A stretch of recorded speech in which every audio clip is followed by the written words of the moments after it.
Bueno,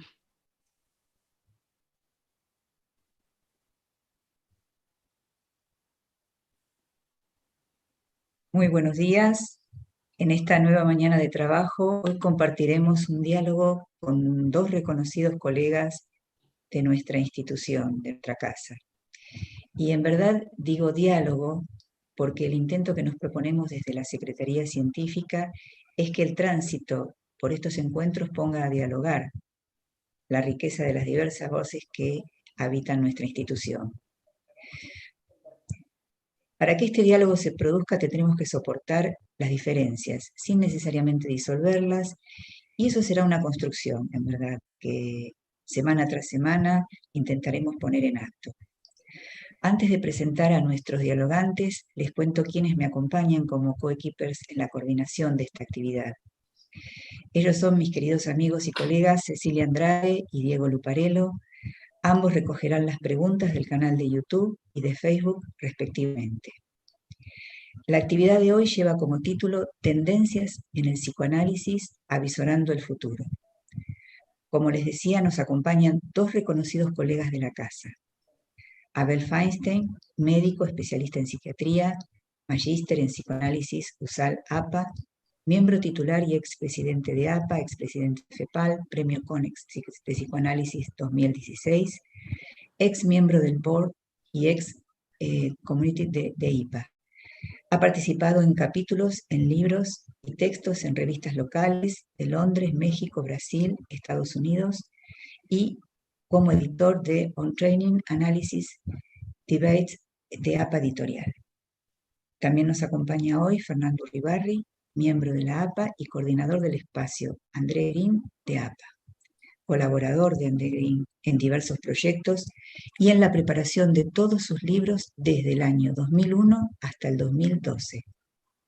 Es profesor invitado en sociedades analíticas de Latinoamérica, de Estados Unidos y Europa, como así también en doctorados de las universidades de Buenos Aires, París y Columbia de Nueva York. Dos cosas simples.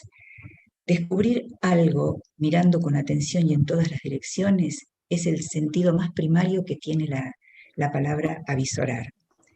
Creo que como psicoanalistas que intentamos avisorar el futuro tenemos que tomar una posición, mirar con atención en todas esas direcciones, buscando algo, encontrando algo. Podríamos hacerlo centrándonos solo en nosotros mismos, sin embargo, se me ocurre que también podemos orientarnos en la esfera de lo público, en aquellos territorios en donde el psicoanálisis ya se ha pronunciado y aún tiene cosas para decir. Es en tanto que psicoanalistas somos actores de una sociedad civil. Nosotros estamos comprometidos en esta formación colectiva como institución, sin que por ello nos situemos en una lógica partidaria. Por eso me parece que el diálogo de esta mañana puede ser muy enriquecedor y dejar abiertas muchas propuestas en relación a esto, a cómo dos actores protagonistas de esta época y protagonistas de sus actividades respectivamente van a poner a dialogar esta dimensión de lo que significa avisorar el futuro. Bueno, le cedo la palabra a Abel Feinstein y que hará su presentación y luego lo escucharemos a Fernando. Así que bueno, Abel. Buenos días, ¿se escucha bien? Sí, se escucha bien. Bueno, buenos días a todos. Muchas gracias por la invitación. Un gusto estar con Fernando en esta mesa, Cecilia, Diego. Me parece que en el contexto que estamos viviendo de esta pandemia que nos azota, creo que avisorar el futuro es algo que nos hace bien. Así que creo que vamos a tener, además de lo que le podamos sacar el jugo a nuestras reflexiones, una apuesta al futuro que creo que es balsámica, como decía Luis Martín Cabré, ¿no? Yo preparé un PowerPoint que les voy a compartir ahora y lo voy a ir conversando con ustedes. ¿Se ve bien? Sí, se ve bien. Perfecto. Bueno, como dijo Cecilia, la idea es poder hablar, compartir nuestras ideas acerca de tendencias en el psicoanálisis, lo que cada uno vemos como tendencias en el psicoanálisis, necesariamente una perspectiva parcial, una perspectiva que intenta dar cuenta de algunas de las tendencias y que cada uno la toma desde la perspectiva en que la ve, ¿no? O sea, esto que nos enseñaron en el colegio de error de paralaje, creo que de acuerdo de donde uno mira es lo que ve, así que yo les voy a transmitir lo que yo veo como tendencias en el psicoanálisis, y lo voy a hacer desde la perspectiva de miembro de la APA, con una cuestión bien local, y otras cosas que tienen más que ver con el psicoanálisis en general. Vamos a empezar entonces con la idea de qué es una tendencia. La idea o corriente, especialmente política, religiosa, artística, que se orienta en determinada dirección. Es un movimiento. Por eso es interesante la traducción en inglés trend como tendencia igual a cambio. O sea, la tendencia es algo que apunta en tal o cual sentido, y ese movimiento es el que nos interesa destacar y en todo caso influir para que vaya a un lugar donde uno quiere que vaya. Y me parece que es muy importante, como decía, pensar que la tendencia está asociada al nexo social y político en el cual se desenvuelve, y por eso decía que la mía tiene más que ver con el escenario de APA, sociedad, y algo de lo internacional. ¿Cuáles son las tendencias que yo podría describir, en este momento, que me parecen interesantes destacar? Norberto Maruco citó el otro día, hablando de Roussillon, la vigencia de la obra freudiana articulada con otros autores y otras disciplinas, y que me parece que es muy importante destacar esa vigencia de la obra freudiana articulada con otros autores, pero también que muchas veces hay exclusiones locales, como en cada sociedad pueden ser diferentes, pero a los cuales tenemos que estar atentos. El otro punto que me parece que es importante,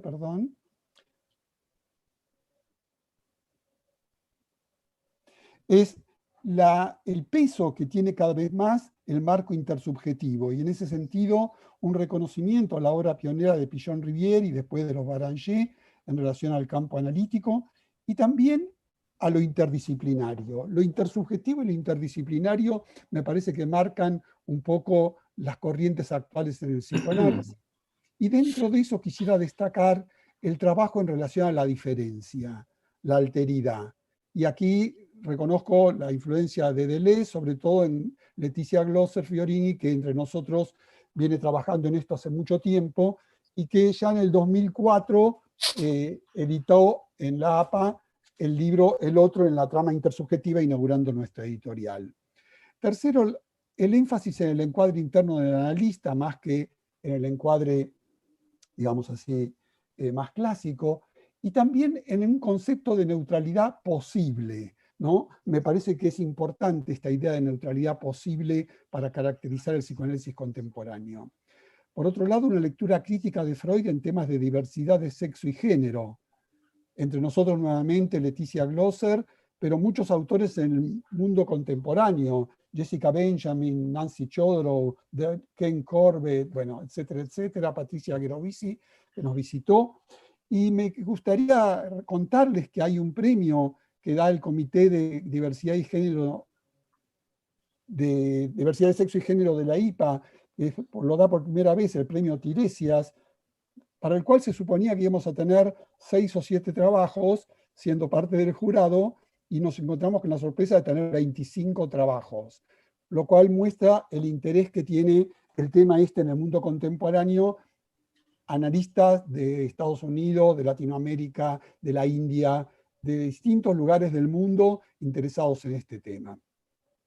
En quinto lugar, una tendencia a cuestionar los estándares de formación, lo que uniforma, y también el autoritarismo y la psicología de las masas en las instituciones.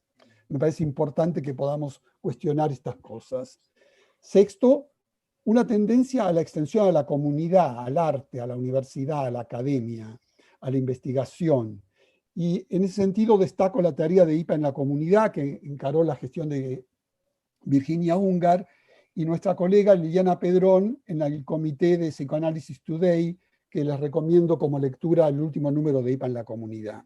Séptimo, una tendencia a discutir a poder discutir la estructura y el funcionamiento de nuestras instituciones en términos de cierre, apertura y de centralidad o no de las regulaciones.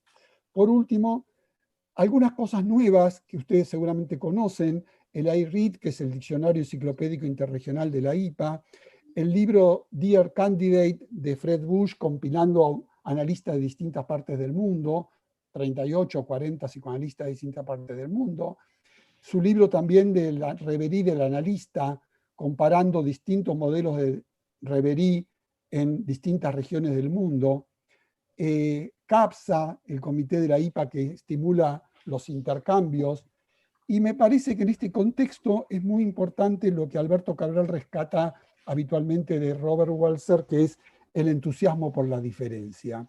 Y algo de eso vamos a retomar ahora, que me parece que es importante este entusiasmo por la diferencia.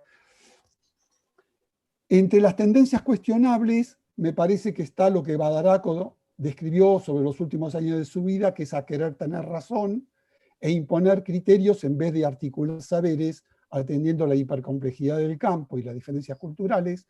El papel de los prejuicios, que es un tema muy importante hoy en día en el mundo contemporáneo, y destaco en ese sentido el escozor que produjo en muchos un artículo de Rachel Blass del 2010 definiendo lo que no es psicoanálisis, ¿no? Como que alguien sigue habiendo gente que insiste en definir qué es psicoanálisis y qué no es psicoanálisis, y en general prejuiciosamente. También la tendencia al encierro endogámico, lo que Patrick Guiomard llamó síndrome de Antígona, y que me parece que es algo muy importante, sobre todo porque influye en el análisis didáctico en sociedades como la nuestra, que lo tiene totalmente cerrado a nuestros miembros, el rol de esto en la psicología de las masas. Y lo doy como ejemplo solamente, como decía antes, que en la APA esto afecta, por ejemplo, a la lectura de la obra de Bion y de autores norteamericanos, que me parece que está bastante postergada, y también a cierto aislamiento internacional prejuicioso de respecto de IPA y de FEPAL. Por tercer,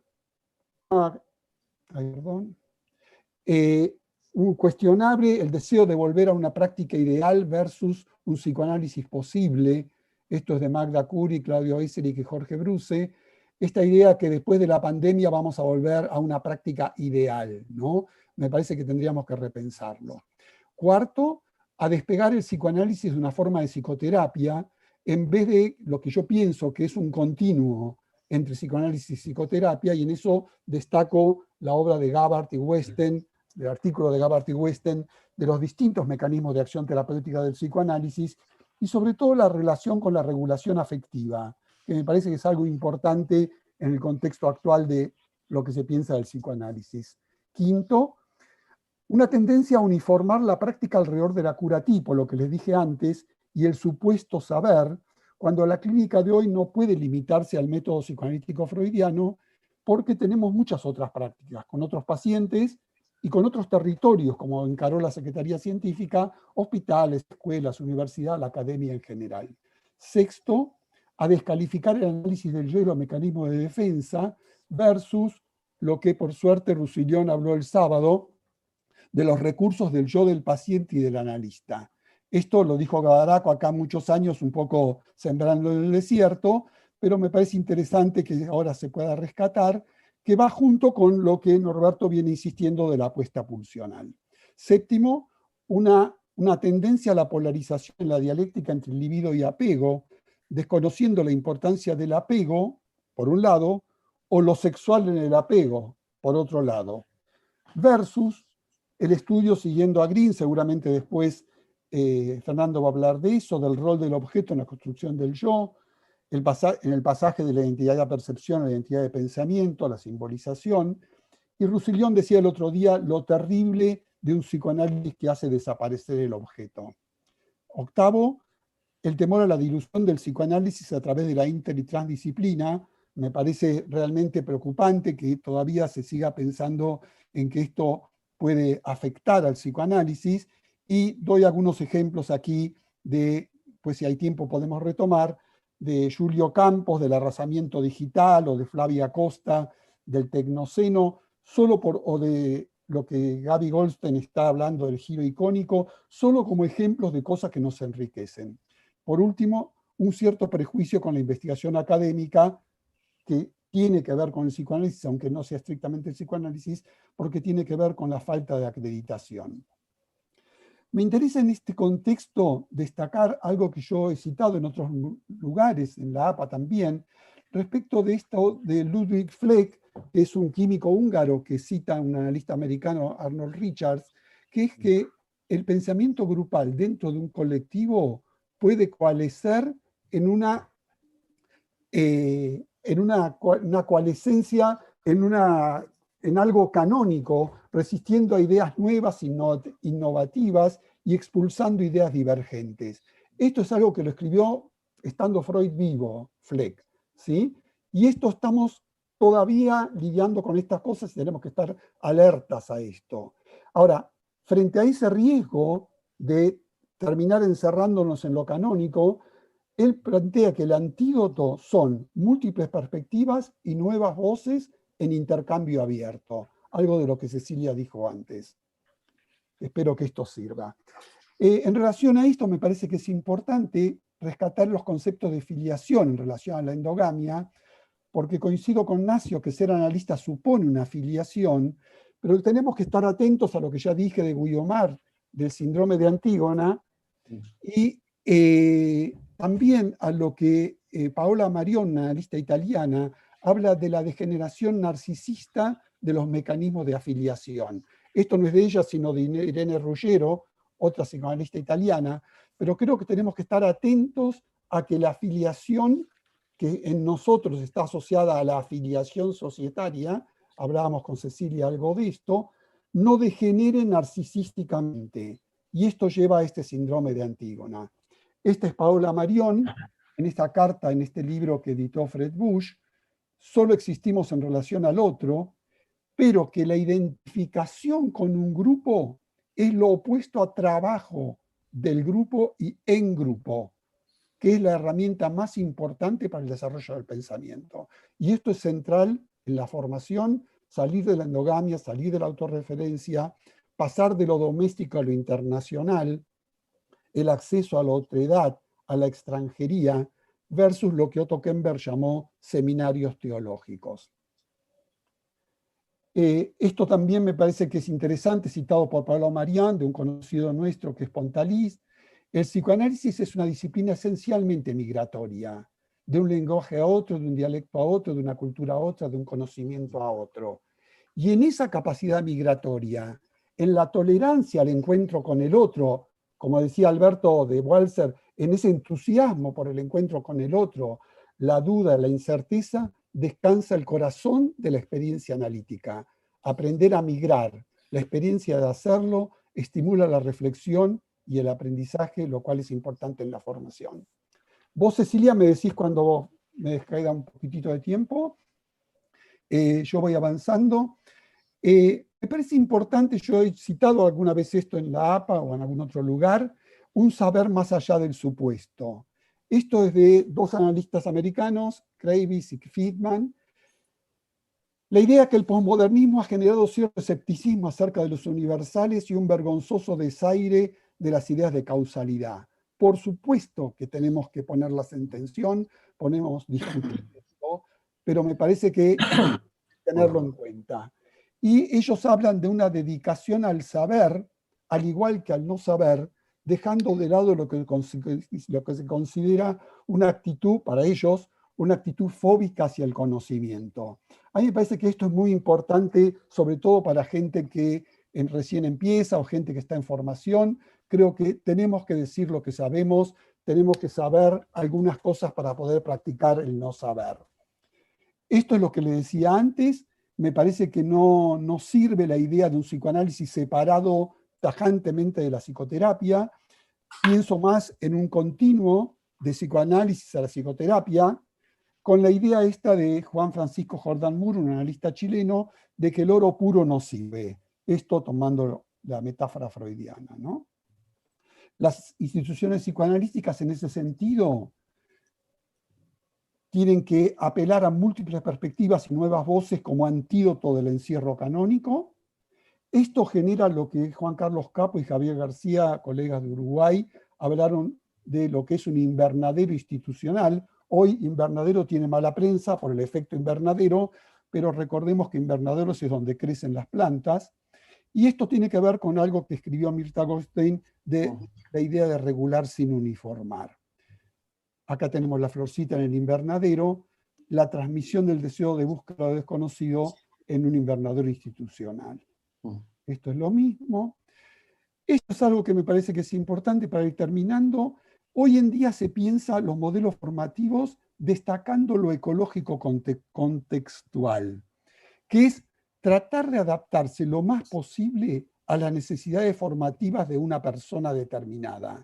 No modelos para todos los candidatos igual, para todos los candidatos de todo el mundo igual. Creo que tenemos que ir a modelos singulares. Y esto, le agradezco a Vicky Corín el énfasis en este tema, es de Carlo Ginzburg, del paradigma indiciario en relación al modelo de investigación, priorizar lo irrepetible, lo singular, lo original, lo sorprendente, lo cualitativo, el interés en lo individual en el caso, y el uso de la conjetura, que me parece que es interesante. Ya les dije algo de esto de la inter y la transdisciplina. Estoy firmemente a favor de ampliar las fronteras del psicoanálisis y creo que es salirnos del prejuicio de la dilución, por supuesto estando atentos a eso. El tema digital ahora está muy en boga.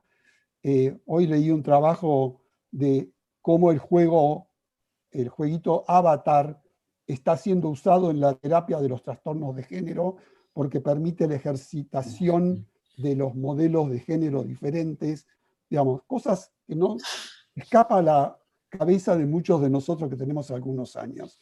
Lo último. Abel, tenés un minuto. Sí, listo. Entonces, una experiencia personal, me gusta la idea de denunciar los efectos de la mente cerrada, un homenaje a Jorge García Badaraco. Me parece que, por ejemplo, las imágenes y la representación en mí es un tema que me viene interesando hace bastante tiempo. Leí el libro de Fred Bush donde él compara distintos modelos, les dije, de Reverie. Vi una muestra de The Wall que alguna vez la habré mostrado, donde se ve las imágenes de los muros, digamos, esto del giro icónico que pretende desarrollar Gaby Goldstein. Me parece que la obra de Abby Warburg es muy interesante en relación a esto. Entonces, no nos quedemos con la mente cerrada y si nos interesan, por ejemplo, imágenes y representación, podemos tener muchas perspectivas que nos ayudan a entender mejor el tema. Y a futuro, construir atendiendo a la diferencia, más psicoanálisis, pero por fuera de los cánones de la teoría y de la práctica, más diálogo, sobre todo internacional, más diálogo interdisciplinario, más relación con la universidad, con la psiquiatría, con la comunidad, y atención a lo virtual y las redes. Y, muy importante entonces, hay instituciones que albergan todo esto y hay instituciones que no lo albergan. En una segunda vuelta les digo lo que pienso para futuro respecto de la formación. Muchas gracias. Gracias, Abel. Muy interesante la presentación. Bueno, nos queda esto de las premisas para la formación, pero bueno, podemos retomarlo en el diálogo. Fernando, te cedo la palabra. Adelante. Bueno, muchas gracias.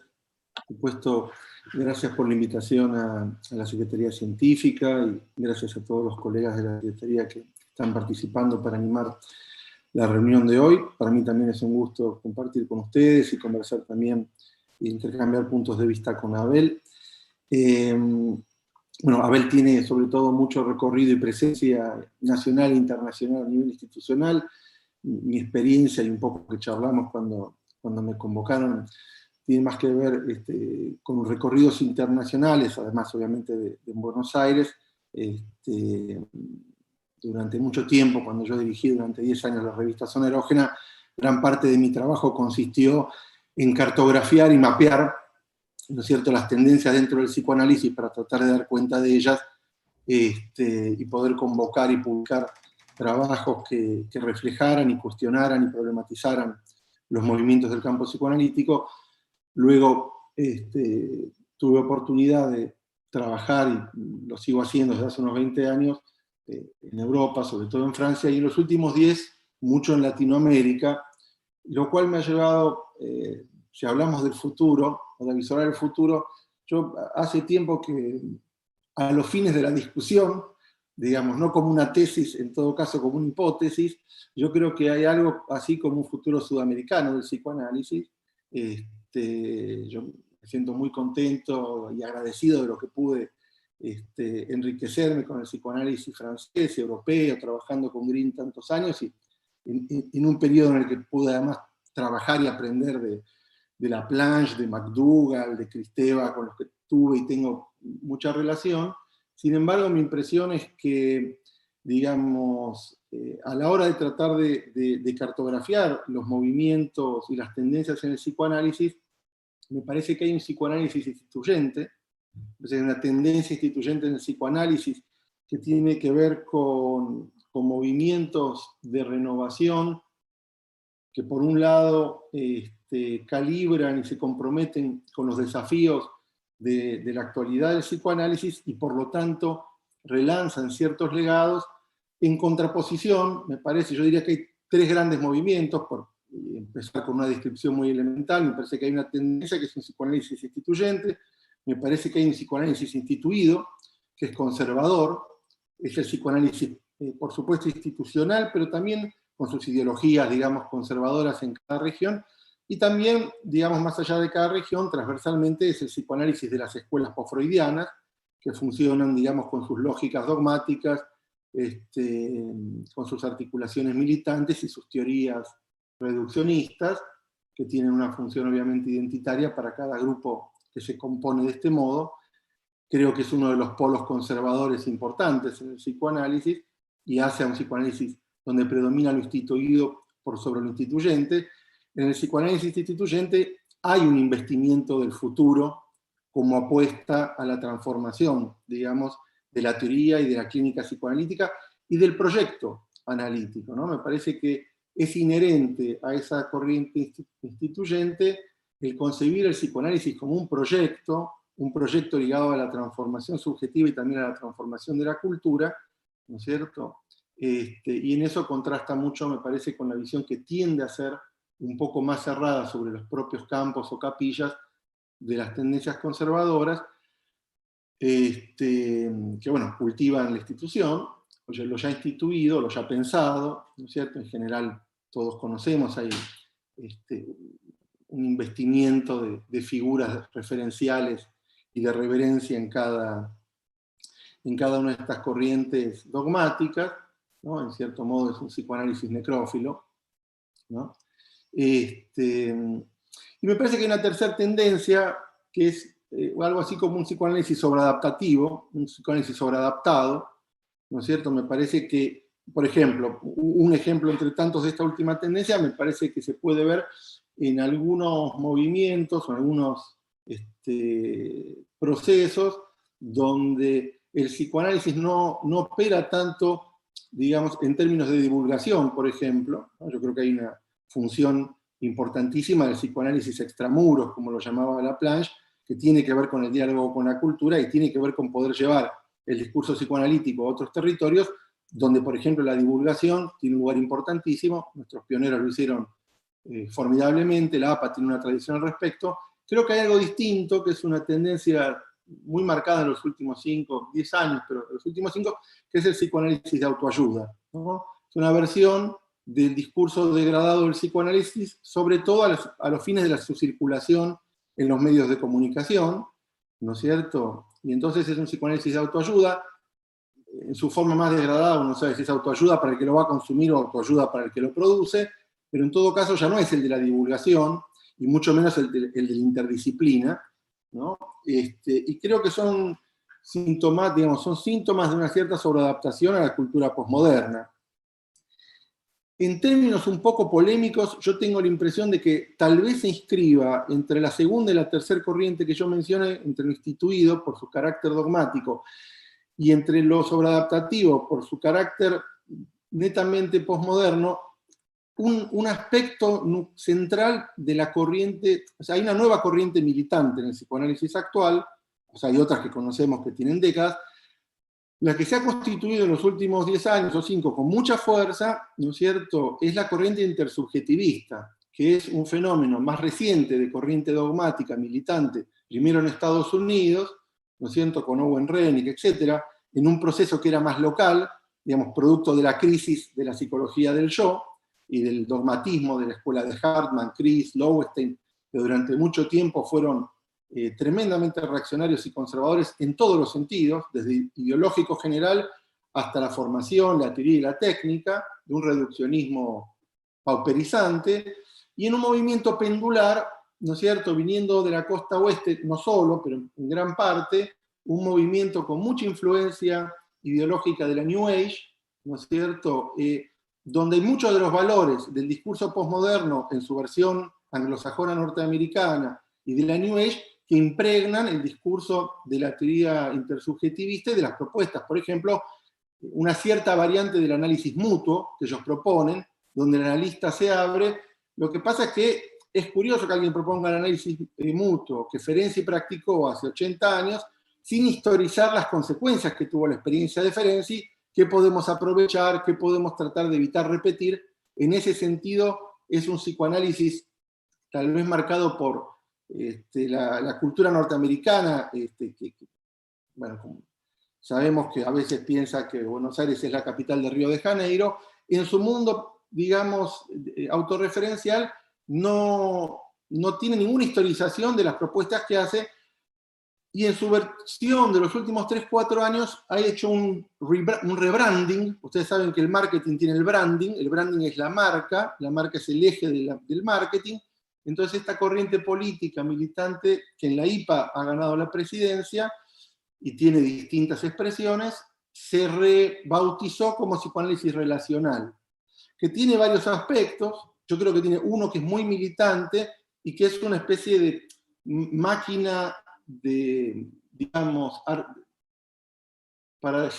es una máquina discursiva de adiciones incongruentes que hacen a un discurso ecléctico muy llamativo, pero que después se unifica en la práctica, ¿no? Es decir, si uno va, por ejemplo, hay un podcast muy interesante de IPA, de un colega nuestro, Nemirovsky, que es fue presidente de APDEVA, y él, por ejemplo, presenta, ¿no es cierto?, él se presenta como representante en Argentina de la psicoanálisis relacional, y entonces presenta y dice, bueno, por ejemplo, que el psicoanálisis relacional incluye, y la lista va de Freud, Ferenczi, Balin, Winnicott, Ferben, es decir, todo aquel que haya alguna vez hablado del objeto podría ser parte del psicoanálisis relacional.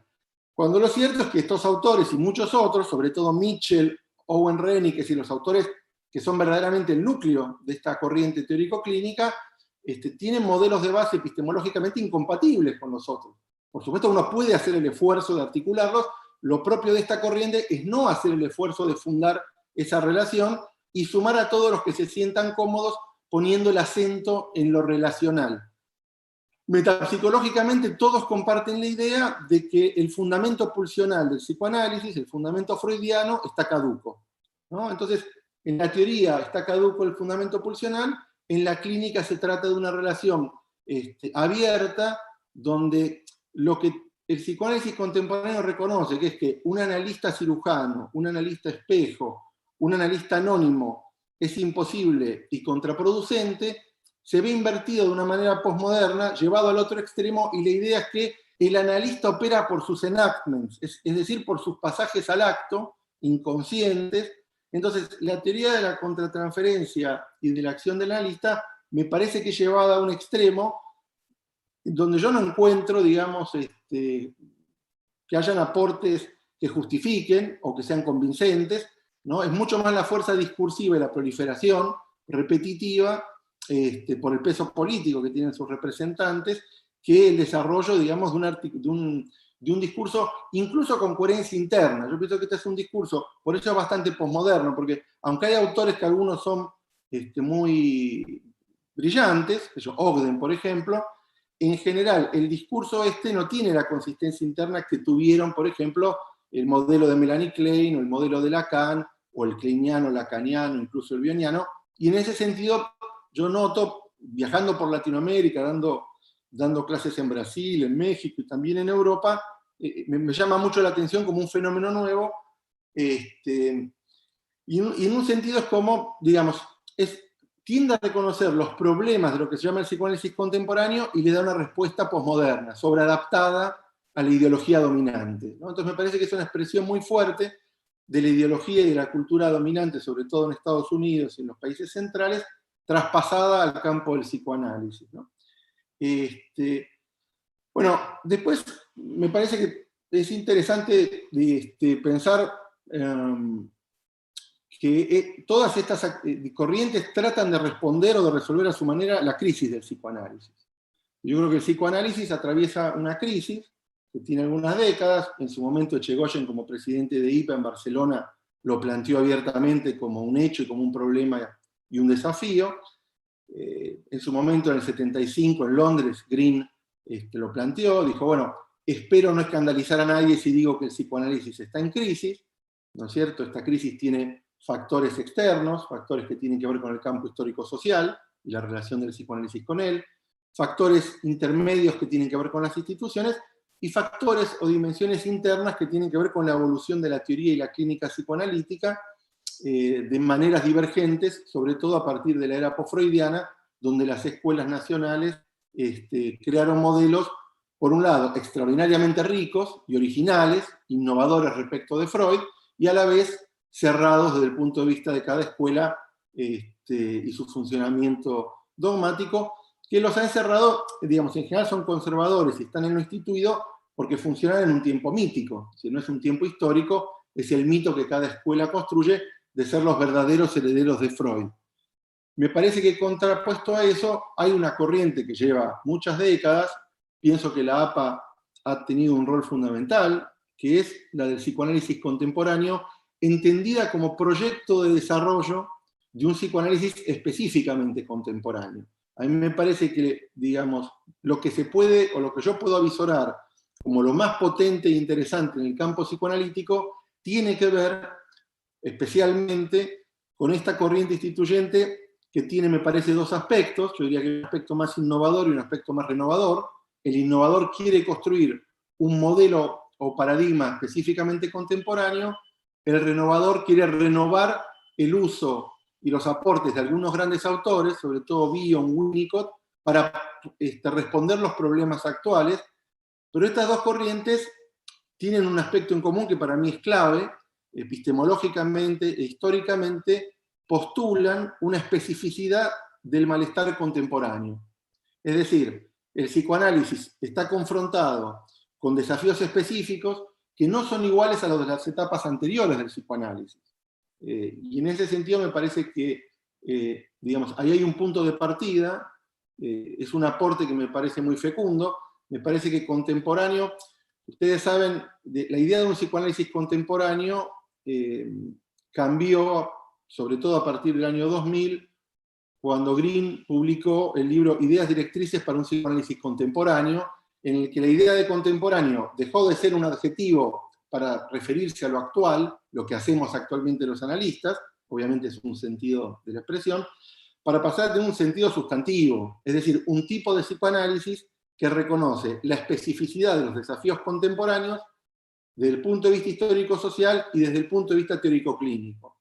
Entonces, propone historizar, para poder afrontar el futuro, propone historizar, recuperar aquellos legados que historizados pueden orientar la brújula del analista contemporáneo, ¿no?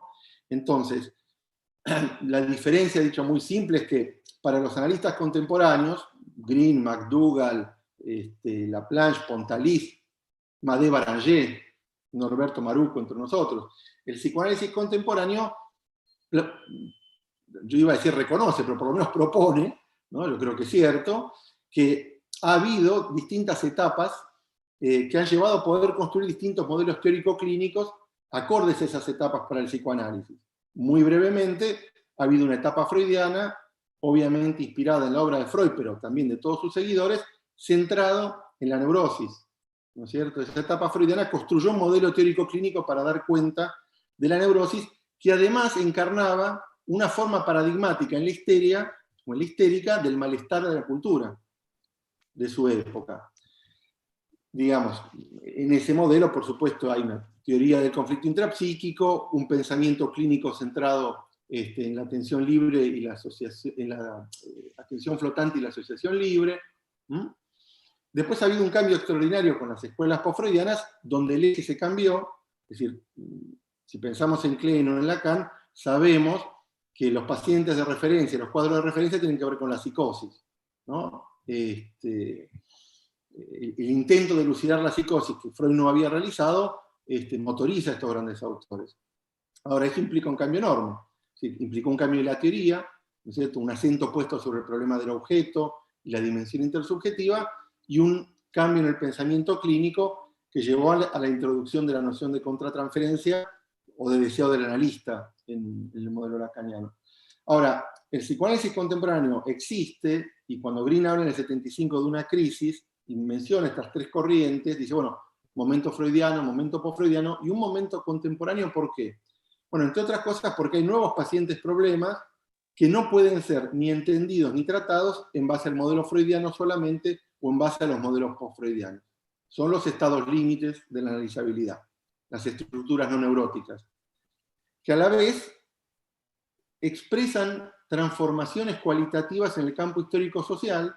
Es decir, podemos decir que las anoréxicas juegan un rol paradigmático equivalente al que la histérica podía tener a principios del siglo pasado, donde el problema del narcisismo, y especialmente el narcisismo negativo, es absolutamente central, ¿no?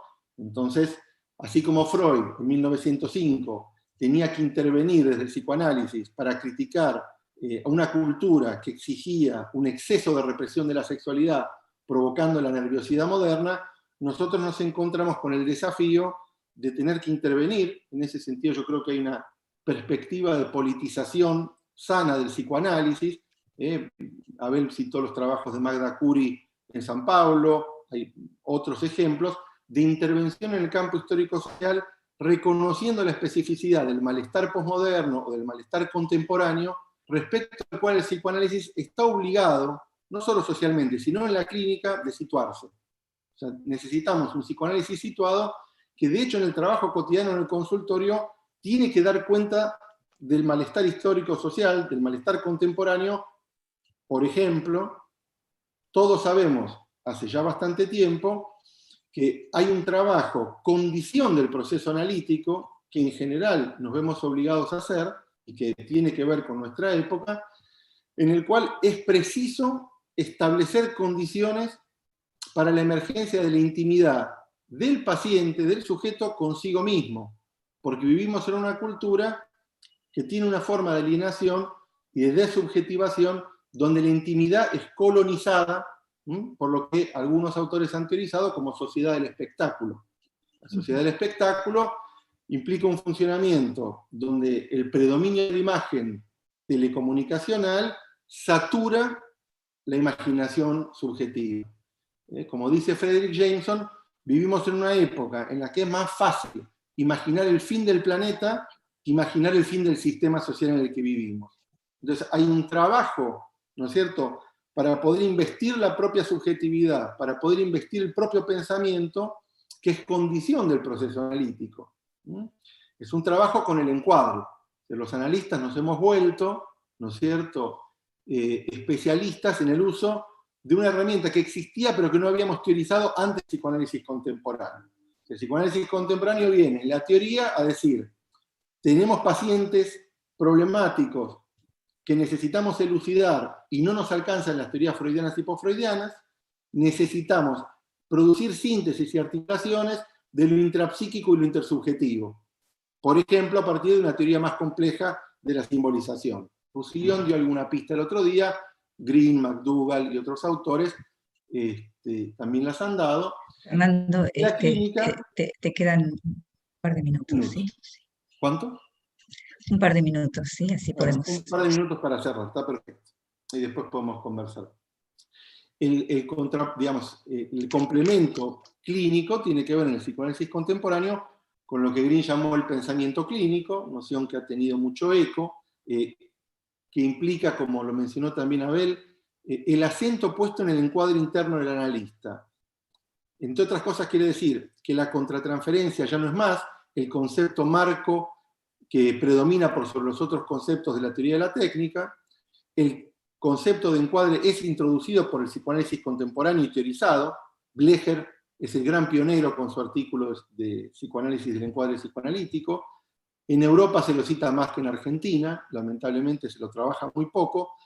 Y ahí tenemos, ¿no es cierto?, un aspecto, me parece muy importante del pensamiento clínico contemporáneo, en el que, volviendo al ejemplo que yo daba sobre el trabajo de constitución de la intimidad como condición para la construcción del objeto analítico, como objeto tercero sobre el cual pueden trabajar paciente y analista, hay un trabajo del analista contemporáneo que yo diría que, sumado a todos los aportes freudianos y postfreudianos, tiene la especificidad de ser un trabajo de encuadramiento, desencuadramiento y reencuadramiento. Lo cual implica dejar de lado la idea de que toda modificación forzada por el movimiento del proceso es ataque al encuadre. Se lo puede conjeturar a veces, pero me parece que hay una lectura contemporánea que es distinta.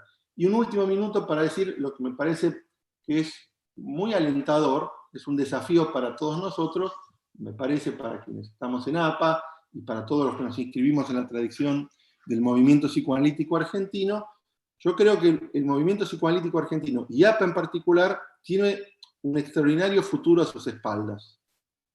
Creo que tenemos un legado, una historia en el psicoanálisis de la APA en particular, en este caso, es decir, por la fundación de los pioneros de una matriz freudiana pluralista, que tiene una potencia extraordinaria y que hace que la APA tenga condiciones muy favorables para poder desarrollar el psicoanálisis contemporáneo que no se encuentra en las sociedades psicoanalíticas de Francia, por ejemplo, mucho menos de Estados Unidos, ¿no? Y creo que ha habido aportes de enorme riqueza, yo cité Blecher, pero la línea Racker, Blecher, Baranger, etc., creo que nos transmite un legado que es un desafío maravilloso poder apropiarnos, historizar y relanzar, porque creo que es uno de los puntos cardinales de la brújula para la construcción de un psicoanálisis contemporáneo.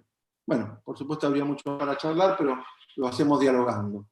Dale, me parece bien, Fernando. Creo que tenemos preguntas del público, pero antes quería decirles algunas cuestiones que me parecieron interesantes, ¿no? De las presentaciones de ambos, y creo que cada uno en su estilo pudo dimensionar lo que es el nivel resistencial que tanto el analista en su práctica singular en el consultorio como a nivel institucional están planteadas estas cuestiones, como describió Abel, como propusiste formular vos, Fernando, a través de esto que me parece sumamente interesante, que es el aspecto instituyente que va en línea directa con lo subversivo del psicoanálisis, ¿no? Es decir, aquello que tarde o temprano siempre va a haber un efecto instituyente, y tarde o temprano quizá esos efectos instituyentes se transformen en algo instituido, ¿no? Y así la rueda continúa. Quizá ese es el desafío, ¿no?, que tenemos en relación a todo esto. Me parece que nos queda un punto que quedó abierto para Abel en ese sentido, que tiene que ver con la formación, ¿no? Es decir, como institución, anoche conversábamos un par de cuestiones con Abel y hablando del efecto invernadero, hablando del potencial que tiene el trabajar dentro de la institución, me parece que toca directamente lo que para mí es el semillero del psicoanálisis, que es la formación, ¿no? Eso me parece que es un elemento para tener en cuenta. Así que como sé que a Abel nos queda eso pendiente, quizá por ahí lo podemos retomar más adelante, pero ahora si les parece a Cecilia y a Diego, si hay preguntas, si las quieren transmitir, como para también engrosar el diálogo con el público. Bueno, empiezo yo entonces. Dale. Buenos días a todos. Buenos días a todos. Simplemente mencionar que hay saludos desde Valencia, España, México, desde Río de Janeiro, y algunas preguntas que no pude agrupar porque en principio son distintas, así que vamos pregunta por pregunta. Hay una que creo que apunta de Cecilia Laurini a lo que vos, Cecilia, recién apuntabas con respecto a la formación. Para empezar, Alicia Kilner le pregunta a Abel, ¿Es fobia al conocimiento o darle un lugar al desconocimiento? Noemí Lustgarten simplemente plantea que los modelos singulares le interesan. Ceci Laurinia le pregunta a Abel, ¿te parece que es la responsabilidad y posibilidad institucional en promover la exogamia y ¿cuál te parece que es la responsabilidad y posibilidad institucional en promover la exogamia y el acceso a la necesaria otredad? Hugo Werner, a Fernando. Para dar espacio a un psicoanálisis instituyente, creo que hay que abrir las puertas a lo que ha citado Abel acerca de dejarse atravesar por lo contextual y lo ecológico. Mucho de esto lo ha señalado Castriadis. Cristina Rosas de Sanz le pregunta a Fernando, ¿qué características destacarías en el psicoanálisis de autoayuda? ¿Es una resistencia al psicoanálisis? Alejandro Trapani menciona que ha leído a Mitchell hace un tiempo y en el primer capítulo cita 40 veces a Freud para criticarlo. En fin. Adriana Sorrentini, no sé si querés que plantee algunas preguntas más. ¿Sí? Bueno, Adriana Sorrentini. Me parece piola escuchar todas y después tratar nosotros de responder. Bueno, ¿no? Ahí vamos entonces. Adriana Sorrentini. Muy claro, Abel, comparto el concepto de un psicoanálisis vivo y adecuado a las necesidades, preocupaciones y deseos de hoy en día, siempre que sepamos profundamente los pilares, los fundamentos que hacen que se trate de psicoanálisis o demás, es el aporte que amplía y enriquece sin distorsionar. Lo demás es el aporte que amplía y enriquece sin distorsionar. Amalia Sochi. Las variaciones de la técnica inevitables en las actuales circunstancias, posiblemente algunas perdurarán. ¿Consideran que es necesario conservar aspectos del método inherentes al psicoanálisis como la atención flotante y la asociación libre? Claudia Bonestein. Creo, Fernando, que estás hablando de un desconocimiento de las diferentes escuelas que dieron lugar a mezclas globalizadas superficiales de ideas y conceptos que no están bien definidos y se malentienden. Ejemplo, el concepto de enactment no es una invitación a actuar, sino una invitación a pensar lo que ha sido inconscientemente actuado en el vínculo. Andrés Conde, y con esto termino. Me parece que hay un reduccionismo a la tradición relacional, únicamente como una reacción a la psicología del yo. Dejando de lado la escuela del self, los self-disclosure no son abiertos, al igual que el análisis mutuo no se toma, se resignifica a partir de la mutualidad, que no es lo mismo. No obstante, estoy de acuerdo que hay militancia en ciertas asociaciones, al igual que una especie de hoyo negro de autores que se adjudican otro psicoanálisis como base, siendo de raíz contradictorios. Creo que un factor importante es el hecho de que gran parte de la obra no se ha traducido al español. Ceci Andrade, ¿tenés alguna pregunta para...? Tengo dos comentarios.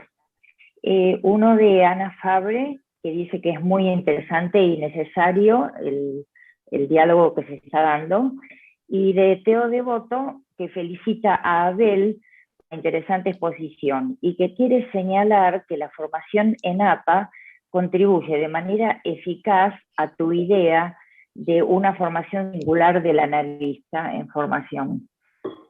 Por ahora es todo. Por supuesto hay un montón de saludos de todos los colegas que están participando.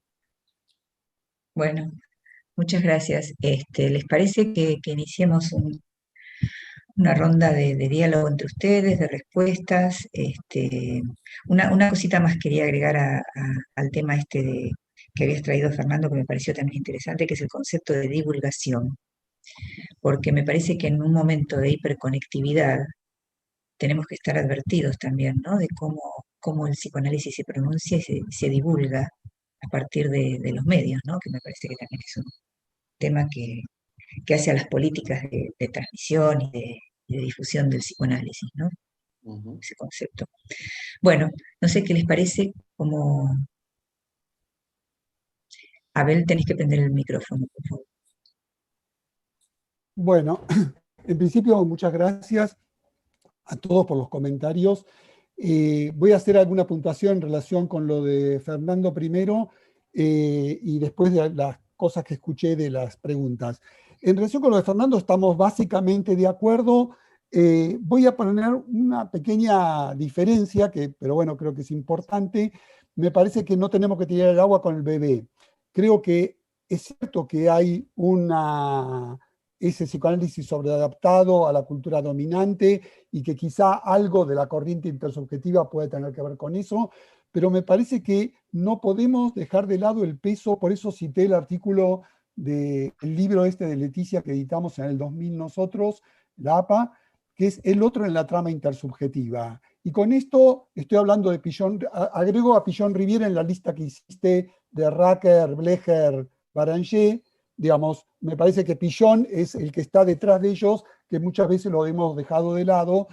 Y en ese sentido creo que esa dimensión del otro, de la alteridad, es algo que caracteriza al psicoanálisis contemporáneo, sí con el riesgo de algunas desviaciones a las cuales podemos estar alerta, pero no tiremos el agua con el bebé. Creo que es importante rescatar lo intersubjetivo del encuentro analítico. En la AP hicimos hace poco una reunión sobre el encuentro analítico, ¿no? ¿Qué entendemos por ese encuentro analítico, ese encuentro de dos inconscientes? Entonces, digo, solo para decir eso, y un comentario en defensa de mi amiga que ganó la presidencia de la IPA, que me pareció que el comentario de Fernando fue, digamos, que el análisis relacional ganó la presidencia de la IPA, si fue así, o quizá lo escuché muy rápido. Me parece que no, Fernando, me parece que, digamos, justamente creo que Harriet es una mujer abierta, de cabeza abierta, más allá de lo que ella piense. Tampoco la veo muy incluida en el psicoanálisis relacional, pero si así fuera, no ganó el psicoanálisis relacional la presidencia de la IPA. Ganó un analista de cabeza abierta, que me parece que es lo que necesitamos. Me parece que vale la pena esa diferencia. Respecto de lo que preguntaba Alicia Kirchner, yo citaba lo de la falta del conocimiento. Por supuesto que nosotros sabemos que tenemos que darle un lugar al desconocimiento, pero creo que esto es algo que lo sabemos y compartimos. Lo que creo que agrega interesante esta gente es que creo que insistimos mucho en lo que el analista no sabe, y entonces para la gente que recién empieza, digamos, me parece que vale la pena decir que además, para darle lugar al desconocimiento es a partir de cierto saber. Y si no transmitimos ese saber de alguna manera, creo que nos quedamos con la mitad de la criatura nada más. Creo, como dice Cecilia, que la institución tiene algo que hacer en promover la exogamia, en promover la otredad. Yo hace tiempo que vengo diciendo en la APA que por qué la APA es la única institución argentina que no acepta análisis con otros miembros de otras sociedades. Por ejemplo, yo escribí bastante sobre esto, del peso, esto que dice Irene Ruggiero, de la alienación narcisista de los mecanismos de afiliación. Nosotros tenemos un problema, es que para ser afiliado de la APA, ¿sí?, tenemos que analizarnos con alguien de la APA, y que esto en determinadas manos produce esto que lo escribió Paola Marion en Italia. Quiero decir, culturas muy diferentes, pero que ven este mismo problema, esa alienación narcisista que abusa de afiliación como forma de afiliación. Bueno, esto da para hablar bastante. Respecto al deteo de voto, yo estoy de acuerdo que la APA es, ya lo dijo Fernando, la APA tenemos que estar orgullosos de ser pioneros en muchas cosas. También es cierto que apostamos bastante a lo singular en la formación, pero creo que nos quedamos cortos. Creo que la formación tiene que estar pensada persona por persona, no por, digamos, grupos de personas, ¿sí? Cada persona, Cecilia, Fernando, yo, Cecilia, Diego, cada uno de nosotros podemos tener un modelo de formación ajustado a lo que nosotros queremos hacer, lo que podemos hacer, y me parece que en eso podemos avanzar. Le agradezco de todas maneras a Teo su saludo.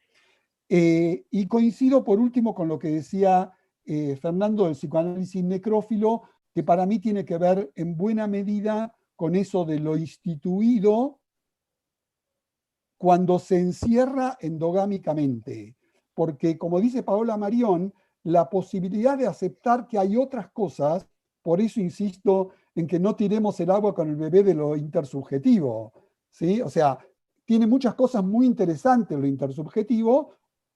Yo escribí por ahí algo discutiendo con Owen Rennick. A mí me parece que Owen Rennick es muy interesante que lo lea todo el mundo, diciendo, con esto estoy de acuerdo y con esto no estoy de acuerdo.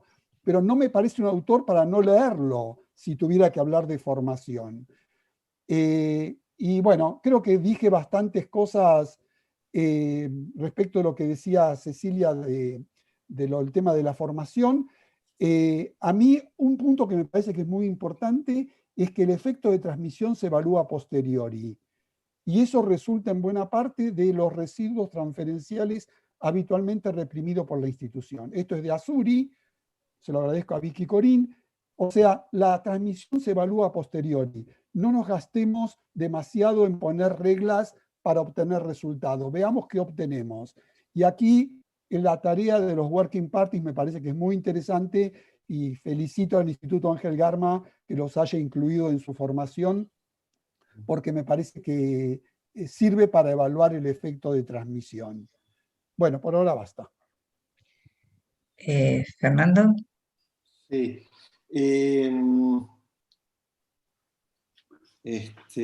Bueno, agradezco los comentarios, estoy obviamente de acuerdo con el señalamiento que hacía Hugo acerca de la importancia que tiene mi querido maestro Cornelius Castoriadis para poder pensar la causalidad histórico-social y los modos en que lo histórico-social co-constituyen la subjetividad.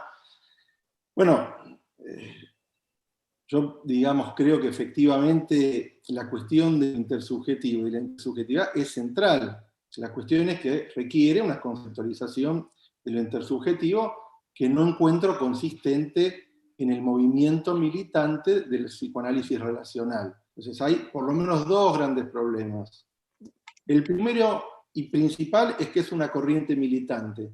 Y es una corriente militante que juntó los votos para que la actual presidenta, entre otros, sea presidenta. A eso me refería, no que ella sea buena o mala persona. En todo caso, refleja el poder que tiene esta corriente, que nosotros en APA no estamos muy anoticiados, pero que tiene una incidencia en la política internacional del psicoanálisis muy grande.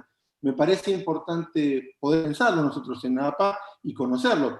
Por supuesto que se trata de conocer a los autores. Yo, digamos, dirigí 10 años en Erógena, publicado a todos los autores de todas las corrientes, y me parece que esa es la forma, digamos, de construir una matriz pluralista. Hay que poder leer a Wenreinik y poder criticar los aspectos reduccionistas y reaccionarios de la teoría y la práctica de Wenreinik. Pero primero, más allá del contenido de las ideas, su discurso es un discurso militante que ha organizado una nueva corriente dogmática en el psicoanálisis. Además es una corriente dogmática especialmente ecléctica, es decir, está en una etapa de captación, ¿no es cierto? El lacanismo captaba a través de, entre otras cosas, del discurso, el analista se autoriza de sí mismo, si usted quiere decirse analista, puede ser analista, bienvenido al lacanismo. Así fue en los 80, por ejemplo. Bueno, por supuesto que la idea no es que la noción lacaniana de autorizarse de sí mismo no valga, el problema es cómo se usa políticamente. Hay un uso político, digamos, donde se cultiva el eclecticismo para que distintos grupos puedan ser parte de una misma corriente, me parece política intelectual, que toma ciertos conceptos. Me parece, digamos, disiento con lo que dice Claudia, justamente el enactment es una noción comodín que se utiliza en una especie de, digamos, pseudocomunicación. Basta ver ciertos trabajos, yo lo he visto en FEPAL, yo tengo mucho aprecio personal por Roosevelt Cazorla, y fui a escuchar su presentación en el Congreso de FEPAL de Lima, y utiliza centralmente la idea del enactment de un modo que, sin entrar a discutirlo ahora, en él la teoría de fondo es bioniana, da lugar a que se charle del enactment con otro modelo que es intersubjetivista, por ejemplo, donde usan la misma palabra y dicen cosas distintas. Bueno, yo creo que eso es problemático para cualquier disciplina. Una misma noción que dice cosas distintas es problemática. Y después, esta corriente en particular, digamos, me parece que rechaza aspectos muy fundamentales que son lo contrario para mí de la introducción de la imprescindible dimensión intersubjetiva. Yo creo que ahí hay un problema en lo que vos decís, Abel. Yo, digamos, concuerdo con el espíritu, pero no con la letra. O sea, sí, lo intersubjetivo es esencial. En Castoriadis incluso es lo transsubjetivo. Green plantea, el psicoanálisis contemporáneo precisa articular lo intrapsíquico y lo intersubjetivo. Ahora, tenemos esta paradoja. Esta nueva corriente tiene un nuevo reduccionismo a favor del intersubjetivo que tiende a eclipsar de manera notable lo intrapsíquico. La pulsión deja de ser un fundamento del aparato psíquico. La pulsión de muerte tampoco existe. La destructividad no tiene rango metapsicológico ni clínico que le puede dar un freudiano o un contemporáneo freudiano, como los que me parece que son más fecundos. Entonces veo ahí, teóricamente, una cantidad de impases muy importantes. Y una clínica que acompaña esos reduccionismos, ¿no es cierto?, con una cantidad de elementos que no me parecen justificados. Entonces, me parece que es interesante, si pensamos cuáles son las tendencias, esta es una tendencia fuerte, militante, que tiene mucho poder y que va apareciendo y que nos plantea un desafío que es este que estamos haciendo ahora, que es no tirar el bebé con el agua del bañador. O sea, bueno, lo intersubjetivo es importante, sí. ¿Por qué? Bueno, porque la constitución del psiquismo está codeterminada por el otro. Y el otro no es que viene después a sumarse a lo pulsional, está en la trama pulsión-objeto desde el inicio. Yo creo que ese aporte de Green es fundamental. Y el diálogo de él con los otros autores que piensan como él, Laplanche, McDougall o con Madé. Es decir, yo tuve la suerte con los primeros 10 años del Espacio Green, que entre paréntesis vos me invitaste como presidente a organizar. Bueno, Madé y a través mío tuvieron un diálogo aún más fluido que tenían hasta entonces en torno a esos temas. Yo estoy de acuerdo, la noción de campo analítico, que es un campo intersubjetivo, ¿no? Empezó siendo un campo interpersonal, pasó a ser un campo intersubjetivo. Empezó siendo pensado con la identificación proyectiva, y Madé sobre todo, Willy un poco también, fueron reformulando las nociones para darle más peso a la terceridad de los mecanismos de identificación proyectiva. Bueno, toda esa evolución es una evolución del pensamiento clínico contemporáneo argentino, en el ejemplo de Madé, a mí me parece riquísimo, donde el intersubjetivo es central. Ahora, es central articulado con lo intrapsíquico.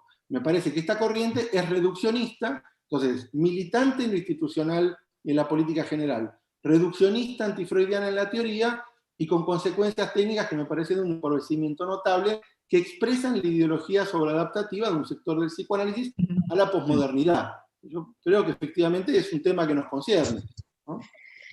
Me parece que acá hay un punto que es interesante, que se me ocurría recién mientras los escuchaba, que tiene que ver con esta idea de que esto que traías vos, Fernando, de lo contemporáneo, y cómo el aspecto militante o una lógica partidaria que pueden tener cualquier filiación teórica, no estoy hablando del tipo de filiación de la que hablaba recién Abel, sino de cualquier filiación teórica, puede correr el riesgo de esto que traías, ¿no? O sea, de hacer de eso una militancia, de hacer de eso una lógica partidaria. Y me parece que ahí es donde se abre el debate interesante, que quizá lo dejo como planteado para que lo retomemos desde la Secretaría Científica e institucionalmente, porque si realmente nos pronunciamos como una institución plural, la pregunta es cuáles van a ser los espacios y cómo de debate de eso, para que precisamente el pluralismo no sea una dimensión de compartimentos estancos, donde, bueno, hacemos una coexistencia pacífica y estamos felices todos, ¿no? Pero me parece que este tipo de debate, donde de pronto uno puede decir, bueno, y si profundizamos en esto y si dedicamos un espacio teórico, un dispositivo de trabajo para poder pensar esto, quizá me parece que sea un punto de partida, ¿no? Por la tensión que se produce, una tensión fecunda, ¿no? Fructífera, fundamentada, que esto es lo que me parece más interesante para poder pensar dimensiones de distintos aspectos de lo que es lo contemporáneo, lo que por otro lado me parece que es lo vigente del psicoanálisis, lo vigente de Freud, su riqueza, su dimensión de la cual todavía tiene mucho para decir, en relación también a lo que cada época y cada malestar, como decía Fernando, nos convoca. Cecilia, me decías que tenías preguntas y... Sí, tengo dos preguntas. Una de Julio Campos, que dice, ustedes para ambos, ¿no? ¿Ustedes no creen que la nueva generación, hijos de la revolución y libertad sexual, creados, entiendo que debe ser criados amorosamente y con análisis de 25 años, determinan un límite al psicoanálisis actual? Esa es una. Y después, Susana Glustein, en principio dice que está de acuerdo con Abel en estar abierto a nuevos desarrollos, y luego dice que Aide Feinberg también viene hablando hace tiempo de dar lugar a nuevas ideas. ¿Rechazar lo relacional no sería eso? ¿Rechazar nuevas ideas?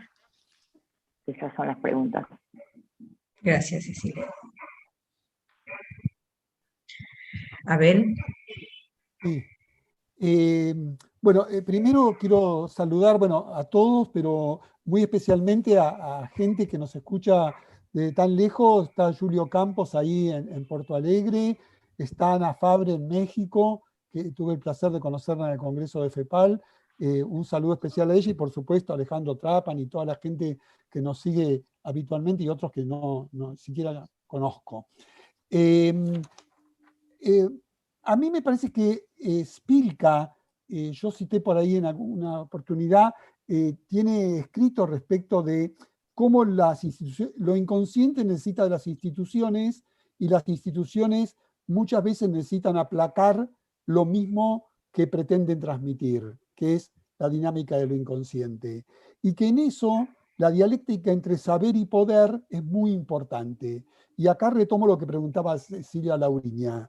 A mí me parece que tenemos que ser conscientes que el poder institucional, José Sauval está editando un libro sobre el tema del poder, voy a tratar de escribir algo ahí, digamos, a mí me parece que el poder en la institución tiene que ser, alguna vez Diego López de Gomara dijo, favorecer la circulación de las ideas, ¿no? Que creo que tiene que ver con lo que dijo Fernando, esto de un psicoanálisis instituyente, no tener una Biblia, lo canónico que Fleck denunció en 1920, ¿no? Tendemos al pensamiento canónico cuando nos encerramos. Esto no es que nos pasa a nosotros. Entonces, creo que el poder institucional es el que tiene, ustedes en este caso, la Secretaría Científica, son los que tienen que promover esa exogamia, ese entusiasmo por la diferencia. Por eso les recomiendo la cita esa de Jaime Spilka, de la dialéctica, del peso de la dialéctica del saber y el poder en las instituciones, porque me parece que es central. A riesgo de polemizar con esto, pero me siento como en deuda con algo de lo cual he participado, con lo que decía Fernando. Fernando, cuando vos decís que el psicoanálisis racional juntó los votos, a mí me parece que no nos sirve, primero porque creo que si ellos juntaron los votos, no sé cuántos son, quizás sean muchos, pero hay muchos que acá, digamos que no tenemos nada que ver con el psicoanálisis relacional, pensamos que un liderazgo como el de Harriet era un liderazgo muy positivo para la IPA en este momento, justamente porque era una persona que podía asegurarnos ese acceso a la otredad, esa posibilidad de respeto por el discurso ajeno, esa posibilidad de apertura o de open mind. Entonces, no me parece, digamos, de nuevo, yo no sé si juntaron los votos, no conté los votos que juntó Wenrenick, igual no creo que sea realmente mayoritario para que haya sido tan contundente el triunfo de Harriet, y creo que vamos a tener una muy buena presidenta de la IPA, ¿no? Eso. Fernando. Sobre la política específica de la IPA, como dijo Macedonio Fernández, con lo que ignoro sobre ese tema podrían llenarse bibliotecas. O sea, no sé cómo fue exactamente lo que te puedo decir, y vos lo sabés, es que la corriente predominante en el psicoanálisis americano hoy es relacional. Y que esa corriente, que en el país con más votos para las elecciones de IPA, se volcó masivamente hacia esa candidata que además pertenece a esa corriente, lo cual no le quita ni inteligencia, ni capacidad, ni bonomía. Ahora, ese es un fenómeno objetivo que me parece que hay que poder tener la capacidad de conversar como el dato que es el dato sobre el peso objetivo que tiene en el psicoanálisis norteamericano, que es el más importante numéricamente en la IPA, y que además ha conseguido elegir una representante de su corriente, en parte, es decir, sí, para esa corriente, no, pero pará, vos estás, porque si no es un reduccionismo, es una retórica, yo no estoy diciendo que ella solo es eso, lo que digo es que, entre otras cosas, ella es eso, una analista identificada con la corriente relacional, que expresa la pujanza de la corriente relacional, que se llamó siempre intersubjetivista en Estados Unidos, hasta que en los últimos tiempos, por razones políticas, devino relacional. Y devino relacional sin cambios teóricos significativos, desde la teoría del intersubjetivo a la relacional, porque de ese modo sumó, sobre todo en el psicoanálisis anglosajón, una cantidad de movimientos y de autores y de referencias que permitían un acercamiento. Todo es válido políticamente y es válido intelectualmente.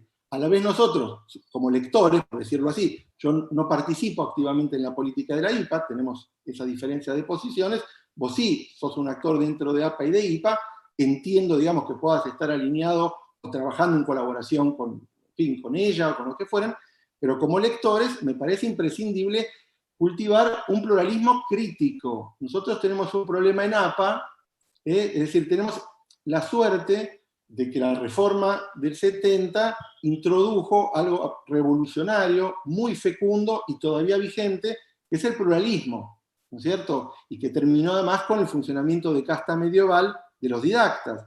Progresos extraordinarios que además se acompañaron por la reintroducción de un retorno a Freud, ¿no? Con los Baranger, con Spilka. O sea, esa es una matriz actual de APA muy valiosa. Pero tenemos un problema. Tenemos el problema que se plantea siempre con el pluralismo, que es lo que dijo hace un ratito Cecilia, que es cómo hacer para que el pluralismo no sea mera convivencia política de discursos paralelos. Entonces, yo veo que hay la necesidad de construir juntos una matriz pluralista con un criterio de complejidad, no con un criterio simplemente de libertad de expresión. Entonces, una vez garantizada la libertad de expresión, derecho fundamental para poder pensar, ¿cómo creamos los dispositivos y cómo legitimamos las formas de pensamiento y de discusión verdaderas que permiten ir más allá de la enunciación en paralelo? Entonces, que yo diga que hay una corriente relacional y que me parece que tiene aspectos reduccionistas muy notables, que además son públicos. Theodor Jacobs, que es uno de los representantes de esa corriente, presentó en Ámsterdam un material clínico. Es muy interesante porque es representativo de esa corriente. En ese material hay más ocurrencias del analista sobre su contratransferencia y su vida que material del paciente. Ese es un ejemplo objetivo de cómo se vuelca el pensamiento clínico en una dirección que a mí me parece contraproducente. Creo que es una discusión imprescindible. Puede volverse, es la pregunta de Amalia, de Amisochi, ¿deja de tener lugar la atención flotante y la asociación libre? No, al contrario, todo nuestro esfuerzo, por ejemplo en el trabajo con el encuadre, es para crear condiciones para que la asociación libre y la atención flotante sean posibles. Incluso, a veces al precio, creo que coincidimos, de que el analista tenga que sostener como garante del proceso el sentido potencial del diálogo analítico cuando el paciente no está en condiciones de reapropiárselo, ¿no es cierto? Porque están, digamos, con una transferencia limítrofe. Está en un estado que pone en jaque su capacidad de simbolización.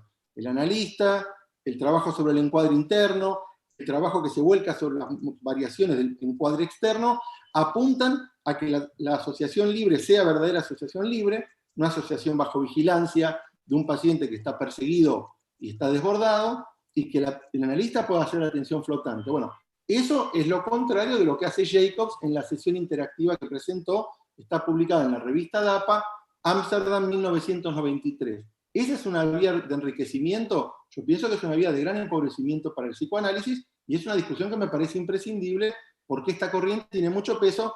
Cuando yo me encuentro supervisando, en privado o en público, en Brasil, o en México, o en Europa, aparecen estas ideas como la de Nachman, que es como un comodín. Entonces, una cosa es que, déjame decir, una cosa es que el analista pueda pensar sobre su falibilidad, reconocer que puede tener acciones inconscientes o enactments, y otras que sea promovido como un método y la herramienta central. Sobre eso, yo creo que es una distorsión que no comprende, digamos, que confunde eso sin ponerlo en el contexto de lo que podemos llamar un modelo del acto, es decir, un modelo pulsionalizado de funcionamiento, donde la evacuación y la desimbolización predominan. Entonces, son discusiones muy interesantes, muy importantes. Creo que el gran desafío para nosotros en APA es sumarle rigor y libertad crítica a la libertad de expresión. Necesitamos un pluralismo crítico, no un pluralismo de mera convivencia, ¿no? Bueno, en realidad, por eso proponía que, para que no quede polarizado en la dimensión de lo que están planteando, lo que como institución nos convoca y nos desafía, ¿no? Me parece que ese es el punto de crear, a eso me refería, dispositivos. Tenemos preguntas y una intervención de Gabriela Goldstein que quería hacer un comentario al respecto, pero yo le quiero dar prioridad al público en este punto y si nos podemos extender unos minutos, la verdad que podemos hacer un cierre y una serie de, no sé si de conclusiones, pero sí de ideas que queden abiertas. Diego, vos me decías que tenés preguntas. Tengo algunas. Voy con algunas. Cristina Rosas de Sala. Fernando, ¿cuál es el lugar del objeto en el psicoanálisis contemporáneo? Tere Canalizo. Me parece que hoy el psicoanálisis es más plural e integra múltiples perspectivas teóricas. Winnicott era un gran comunicador y difusor del psicoanálisis a nivel general con su programa de radio de la BBC. No me parece mal que se difunda siempre que sea apegado a la teoría con amplio conocimiento. Ami Sochi. Actualmente el otro en la trama intersubjetiva es lo biológico y los laboratorios. Jorge Canteros. Excelente, Fernando, buen tema precisar lo contemporáneo. Coincido que la intimidad consigo mismo, ¿cómo puede ser una carencia de la época? Miguel Maldonado, me parece que el tema del encuentro interno, del encuadre interno, va de la mano con la actitud analítica, es lo que permite, entre otras cosas, que el psicoanálisis trascienda el trabajo en consultorio. Y Claudia Borenstein, atención con el rechazo, creo que es un poco lo que estaban discutiendo al final Abel y Fernando. Atención con el rechazo al psicoanálisis americano, ya no pasó y perdimos mucho. Esto es parte de las afiliaciones excluyentes. Los pioneros se apoyaban mucho en ellos. No son todas corrientes militantes, lo relacional, lo lacaniano, lo kleiniano en otra época. El problema es cuando una corriente toma el poder y lo usa para imponer dominación. Tengo alguna más, Cecilia, pero creo que nos quedamos un poco cortos de tiempo. ¿Sí? De todos modos, las preguntas quedan registradas tanto en el canal de YouTube y en Facebook. Si tanto Fernando como Abel quieren retomar alguna y después hacerlas en forma privada, siempre está abierta esa posibilidad de continuar el diálogo. Lo que insisto con este punto es que me parece que es un encuentro y un diálogo en donde la complejidad, como traía Fernando, acerca de lo que es de los criterios del pluralismo, es un debate que siempre está presente, ¿no? Y que me parece que ahora tiene la dimensión esta de ir en dirección a las distintas corrientes que se están presentando y las que obviamente conocemos y debatimos entre todos. Gabriela Goldstein, ¿querías decir algo, algún comentario?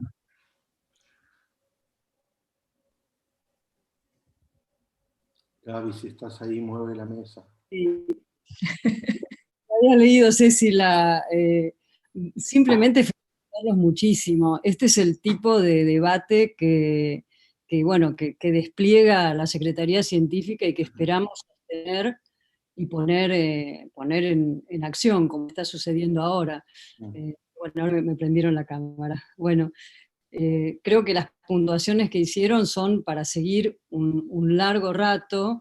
Me parece que hay una tensión muy interesante entre la institución y lo que puede producir el conjunto de analistas organizados y la clínica, la intimidad de la clínica. Esa puesta en tensión nos lleva a pensar, me gustó mucho como lo dijo Fernando, porque parece un oxímoron, un extraordinario futuro a sus espaldas tiene la APA, ¿no? Me parece maravilloso. Un extraordinario futuro a sus espaldas. Me parece que esa es la apuesta libidinal que se está poniendo ahora en escena, en APA, con lo que ustedes traen como una APA abierta y como lo trajo Abel, con una puntuación que revela una apertura y una propuesta a profundizar en todos los puntos que va señalando. Y Fernando, por supuesto, ambos nos llaman la atención sobre el lugar de la formación, obviamente, puesto que todas estas aperturas, esto digo como responsabilidad, que te lo puse Ceci, ¿cuál es la responsabilidad de la institución como en la posición de crear las condiciones de posibilidad para que los analistas que se forman en la institución puedan acceder a este tipo de pensamiento en el cual la contemporaneidad dialoga sin perder aquello de lo que hablaron los dos, que es desde el diálogo con lo inconsciente hasta la pulsión y el objeto, como trae Fernando, ¿no? Y sabiendo que también hacemos una multiplicidad de acciones psicoanalíticas que tienen valor, pero que están sujetas a una formación fuerte, ¿no? Las condiciones de posibilidad que hace que esa salida al campo, esa cartografía, tenga un valor muy especial y un diferencial. Gracias, Gaby. Vamos a dar los últimos minutos para ambos, y por si hay alguna vuelta más, te agradecemos mucho. Bueno, primero, antes que termine el tiempo, agradecerles a todos la presencia. El PowerPoint ese que yo pasé, algunas láminas quedaron pendientes, pero está disponible. El que quiere me lo pide y se lo mando por correo. Algunos se los he mandado. Por ahí hay una cita hablando del tema de la formación de Ricardo Abenburg, que falleció hace poco, un maestro que decía que él veía que mucha gente joven estaba más preocupada por saber si hace psicoanálisis que por ver lo que le pasa a los pacientes, ¿no? Y me parece que es algo que vale la pena tenerlo. Y algo que yo citaba ahí también de Miller, que dice que el desafío es que siga habiendo nuevas generaciones queriendo formarse como analistas.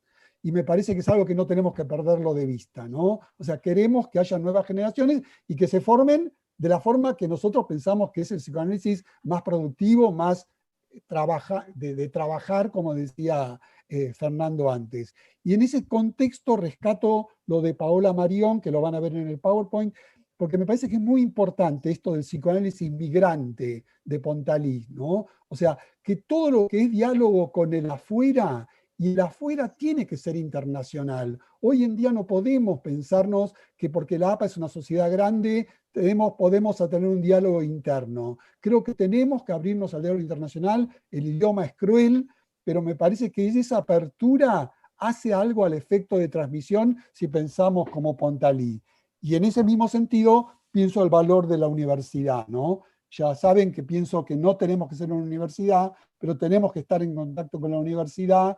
Tenemos una presidenta que es doctora, digamos, gracias a la propuesta de la APA en relación con el doctorado de la USAL, y varios de nosotros hemos podido hacer un recorrido académico y que creo que hace al futuro del psicoanálisis alguna relación con la academia, por supuesto, formándonos por fuera de ella porque hace a la formación que pensamos. Muchas gracias.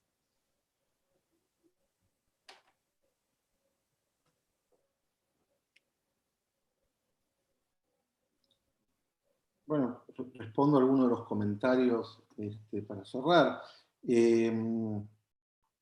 Bueno, yo pienso que es, digamos, importante esto que dice Abel de la apertura exogámica, que es fundamental, ¿no? Y es uno de los desafíos del pluralismo, me parece, en APA, no quedarnos encerrados en nuestros referentes. Me parece que el intercambio de hoy muestra la fecundidad que tiene poder intercambiar y la necesidad que tenemos de aprender más y mejor a cultivar un pluralismo crítico. Es decir, un pluralismo sin rigurosidad es el cultivo de lo políticamente correcto. Es decir, la degradación del pluralismo a la ideología de lo políticamente correcto es un problema que padecemos porque es inherente al pluralismo correr ese riesgo, y muchas veces ocurre. Entonces me parece que, digamos, me llama mucho la atención el énfasis de Claudia sobre que hay que tener atención al rechazo. No, yo creo que no hay que, digamos, al contrario, asustarse de tomar posiciones y poder explicarlas y argumentarlas. Justamente lo que tenemos es el rechazo por desmentida, es decir, lo que predomina en lo políticamente correcto es el rechazo por desmentida de las posiciones de los otros que no son nunca, digamos, confrontadas y argumentadas. Yo creo que es importante, si ustedes convocan, por ejemplo, a una mesa sobre lo que se avisore, las tendencias en psicoanálisis, yo no sé cuántas discusiones ha habido, en APA yo no las conocí, en todo caso, que pongan en el centro, entre otros temas, el cambio que implica para el mapa del psicoanálisis actual la existencia de una nueva corriente con tanto peso, ¿sí? Con peso militante, con características, digamos, de un modelo reduccionista propio, que como todas las corrientes puede tener autores interesantes y a la vez una pragmática política que me parece que es antitética con el pluralismo. lo cual quiere decir que poder leerla críticamente, ¿no es cierto? Porque si no tenemos la paradoja de que solo tendríamos que hacerlo en un lugar, tenemos que hacer un lugar para poder leerla y pensarla y discutirlo juntos. Entonces, Cristina me preguntaba sobre el lugar del objeto en psicoanálisis contemporáneo. Bueno, digamos, yo creo que efectivamente hay una dimensión, es decir, el psicoanálisis contemporáneo, en un sentido, no es el único, es una investigación que parte de reconocer los aportes fundamentales sobre el objeto, digamos, en la objetología post-freudiana, es decir, los grandes desarrollos post-freudianos son desarrollos centrados en los objetos. El otro de Lacan, el pequeño otro, los objetos y la relación de objetos en Melanie Klein, y a la vez, el objeto transicional en Winnicott, a la vez los psicoanalistas contemporáneos, se llaman Pontalis, Madé Baranger, Willy u otros, no consideran que sea suficiente esa objetología, por dos razones por lo menos. La primera es que devinieron parte de modelos reduccionistas, donde por ejemplo las relaciones de objetos en ciertas variantes kleinianas han dejado de lado la dimensión erótica y el predominio o codeterminación de la sexualidad, entre otras críticas. Por lo tanto, los autores contemporáneos resitúan la pulsión como fundamento de lo psíquico. La pulsión es la matriz del sujeto, y nosotros atendemos sujetos, no objetos. Si existen objetos, es porque lo son para un sujeto. Luego, la objetología post-freudiana no alcanza para los contemporáneos porque hay estatutos, es decir, los modelos tienden a reducirse, sobre todo en la escuela kleiniana y en la IPA, a la referencia al objeto primario. Y estos son autores que quieren pensar la terceridad, pero no les alcanza con pensar la terceridad aplicando el modelo lacaniano porque les parece reduccionista. Les parece que la terceridad reducida al estatuto de lo simbólico, articulado a partir del significante del nombre del padre y la operación de la metáfora paterna, son una concepción teórica reduccionista de la simbolización y a la vez un vehículo de una ideología patriarcal en el psicoanálisis, falocéntrica, razón por la cual los autores contemporáneos agradecen a estos grandes autores, a los que leen, con los que se formaron y a los que citan, tratando de dar un paso más allá. Esa es la dinámica sana en una ciencia o en una disciplina científica. Esto que aportaron es genial, esto me sirve mucho, esto me parece que es contradictorio o inconsistente, esto me hace falta desarrollarlo para poder avanzar. Por ejemplo, un pensamiento complejo de la terceridad que no lo reduzca a los otros modelos post-freudianos.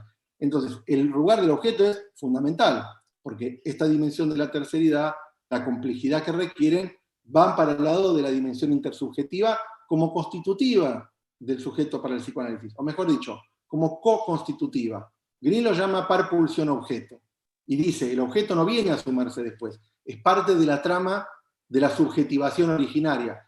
Es lo que dijo Roussillon, que dicho sea de paso, empieza su último libro con una larga crítica de la corriente intersubjetivista por el reduccionismo al que lleva la noción de intersubjetividad. Dame un segundo. Entonces, me parece que ese es, digamos, que el punto tiene que ver con eso, con animarnos a poder pensar juntos y poder compartir puntos de vista creativos y críticos. Si solamente podemos poner el acento en lo crítico y en la convivencia, nuestro pluralismo se vuelve un pluralismo solamente ideológico, de lo políticamente correcto. Me parece que ese es el gran desafío. Una sola palabra para lo que dijo Gaby. Efectivamente, uno de los ejemplos es, tenemos un extraordinario futuro a nuestras espaldas. La APA tiene un legado de lo que se podría llamar, entre comillas, la escuela argentina. Racker, Álvarez de Toledo, los Baranger, Blecher, etcétera, que nosotros mereceríamos, ellos merecen, porque nos lo obligaron, y nosotros estar a la altura de ese legado y ponerlo a trabajar, ¿no? Me parece que ahí hay una cantera para el psicoanálisis contemporáneo de una potencia extraordinaria. Si se puede avisorar algo como expresión de deseo, esa es mi expresión de deseo sobre lo que podría tener, entre otras cosas, el futuro del psicoanálisis. Bien. Nada, muchas gracias. Muchas gracias. Sí, sé que puede haber más preguntas, puede haber más intervenciones, pero estamos ya sobre el tiempo. Si algo me llevo entre muchas cosas de esta presentación, de este diálogo, de este intercambio, es que es la práctica lo que significa la práctica de la fundamentación. Es decir, cuando fundamentamos lo que decimos. Cuando fundamentamos lo que decimos podemos debatir y podemos intercambiar. para que no quede justamente en esa dimensión de polarización o en contra de, sino que esa fundamentación es la que permite y facilita el ejercicio de una democracia en una institución activa, para que ese pluralismo en acto que propones, Gaby, se ponga en ejercicio, ¿no? Entonces, me parece que habiendo tomado una situación de una corriente, me pareció interesante la posibilidad de poder ver cómo se puede armar un debate con una complejidad crítica sin que por eso sea vivido como en contra de. Así que bueno, me llevo esta idea de una fundamentación crítica y una complejidad crítica para un pluralismo en acto. Les agradezco mucho a todos. Sí, sí. Un saludo, por favor. Porque De Guadalajara, dijiste. Sí, está la gente de Guadalajara y Miguel Maldonado en Lima, en Perú. Digamos, que me parece que es interesante que podamos llevar hablando de diálogo internacional, que podamos dialogar con gente de otros lugares. Y hay, Bueno, hay gente de Ginebra también. Mira. ¿Sí? Y todos, digo, simplemente que se rescata un poco en los comentarios del público que realmente fue un debate. ¿Sí? Bueno, bien. Celebremos entonces este punto de partida como un rasgo inaugural para lo que viene. Bueno, que tengan un buen día. Muchas gracias a todos y estamos conectados siempre para seguir trabajando. Chao. Chao. Chao, chao.